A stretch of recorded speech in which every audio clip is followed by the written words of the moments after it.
Olá, meus amores, tudo bem? Bom, nós vamos agora iniciar o capítulo 12, módulo 65, 66, 67 e 68, ok?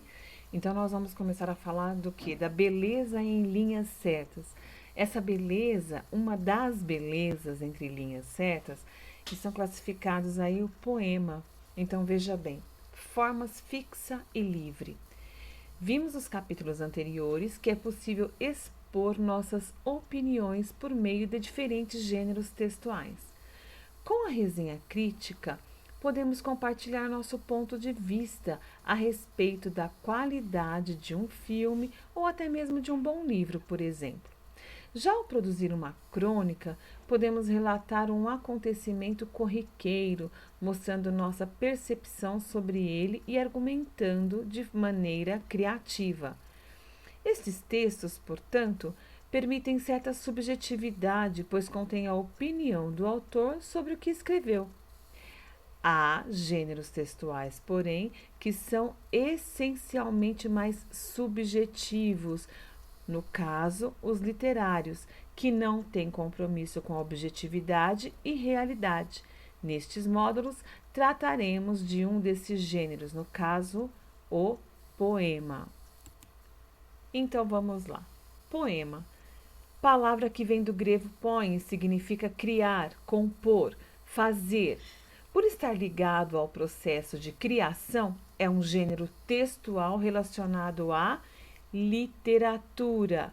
Portanto, é uma arte que contém como principal matéria as palavras.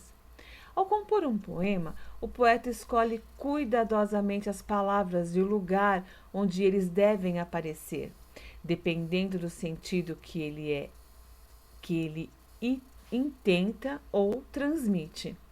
Dessa maneira, poder atribuir sentido e criar efeitos às palavras, e precisamos conhecer as diversas maneiras de organizá-las. Pensando no título do capítulo, Beleza em Linhas Certas, e na teoria que foi representada até aqui, leia o poema a seguir. Às vezes, em dias de luz perfeita e exata, em que as coisas têm toda a realidade que podem ter, pergunto a mim próprio devagar: por que sequer atribuo eu beleza às coisas? Uma flor acaso tem beleza? Tem beleza acaso um fruto? Não, tem cor e forma. E existência apenas. A beleza é o nome de qualquer coisa que não existe, que eu dou às coisas em troca do agrado que me dão. Não significa nada. Então, por que digo eu das coisas são belas? Sim, mesmo a mim, que vivo só de viver, invisíveis vêm ter comigo as mentiras dos homens perante as coisas que simplesmente existem. Que difícil ser próprio e não ver senão visível.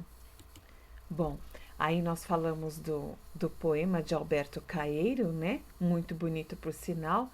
No caso aqui também com umas entrelinhas adequadas a Fernando Pessoa.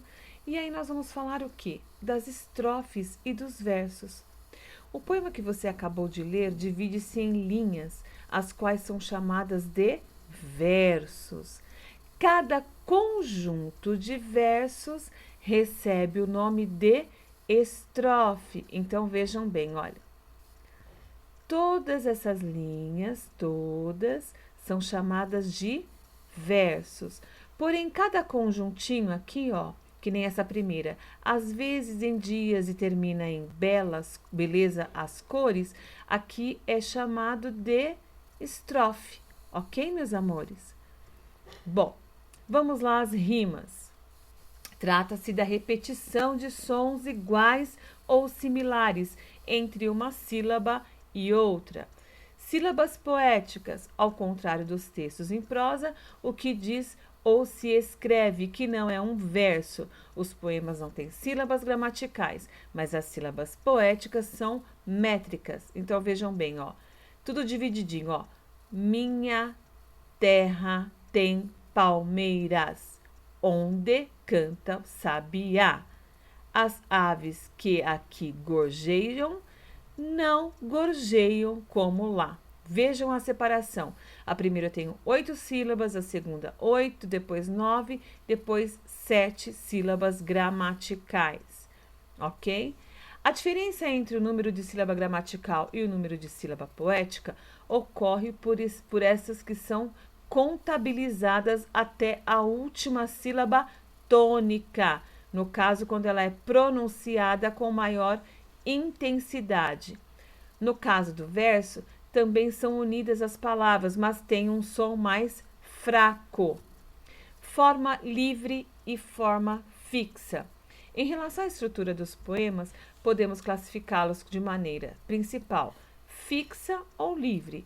E os poemas de forma fixa respeitam algumas regras pré-determinadas quanto à disposição dos versos. Veja, Via Láctea. Ora, ouvir estrelas certo, perdeste o senso, e eu vos direi, no entanto, que para ouvi-las muita vez desperto e abro as janelas pálido de espanto, desculpa. E conversamos toda a noite, enquanto a Via Láctea, como um pátio aberto, cintila, e ao vir o sol saudoso e, portanto, lhe procuro pelo céu deserto. Direis agora, tresloucado amigo, que conservas com elas? Que sentido tenho que dizer quando estão contigo? E eu vos direi, amai para entendê-las, só pois quem ama pode ter ouvido, capaz de ouvir e de entender as estrelas. Ok? Pessoal, neste caso, o poema tem 14 versos e eles são divididos em 4 estrofes, tá? Aqui, ó, o esquema para vocês derem uma olhada, ok? Depois tem um outro poema aqui. Nesse caso, segue um padrão métrico definido e dizemos que ele apresenta uma forma fixa, ok? Então, também está aqui, ó, a criança que pensa em fadas, certo? Olha aqui, ele é todo subdividido, bonitinho, em rimas e métricas, embora seja formado por versos, que por sua vez formam as estrofes. Lembra que é estrofe? Aquele conjuntinho, ok? Beleza. Outro gênero de poema de forma livre é o que chamamos de concreto. Neste caso, o que obtém destaque é o espaço ocupado pelo poema, bem como significados de sensações resultantes pelo aspecto visual.